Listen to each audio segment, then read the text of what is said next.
गुरुदेव, कई बार हमें मोस्टली यही बोला जाता है कि अगर हमारे सामने कुछ भी अच्छा हुआ या बुरा हुआ, तो वो हमारे कर्मों का ही फल है।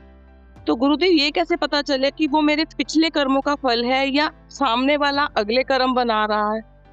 ये आप नहीं पता लगा सकते। ये सब जो भी आपके साथ हो रहा है, अगर आपके करने से नहीं हो रहा है, आप फिर भी ठीक हो। आप समझ रहे हो आप कुछ भी गलत नहीं कर रहे हो। तो वास्तविकता में आप गलत नहीं कर रहे हो।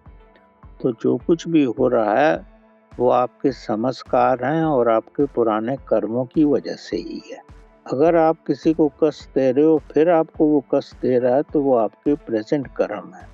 आपके बिना किए जो कुछ भी हो रहा है, वो अगर आप ध्यान की गहरी अवस्था में जाओ, तो आपको इसका आभास हो जाएगा कि मैंने तो कुछ भी नहीं किया है, फिर भी हुआ है। इसका मतलब कहीं न कहीं से नदी में गंदा जल है जो कि मेरे सामने से बह रहा है।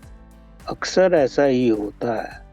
तो कितने जन्म पहले आपने कुछ किया होगा, आपको तो याद नहीं है और ज़रूरी नहीं है कि कर्म आप कुछ करो और फल उसका उसी रूप में मिले। फल किसी और रूप में भी प्रभु दे सकता है। आपने किसी के साथ धन की हेरा-फेरी की किसी जन्म में, तो इस जन्म में ज़रूरी नहीं है कि आपके साथ धन की हेरा-फेरी हो। आपको शारीरिक कष्ट भी हो सकता है। तो ये कहना बड़ा मुश्किल है कि किस रूप में कष्ट आए, लेकिन कष्ट आता आवश्यक है। अक्सर जो भले व्यक्तियों के साथ अगर कुछ बुरा हो भी रहा है, तो उनके पुराने जीवन का ही फल होता है।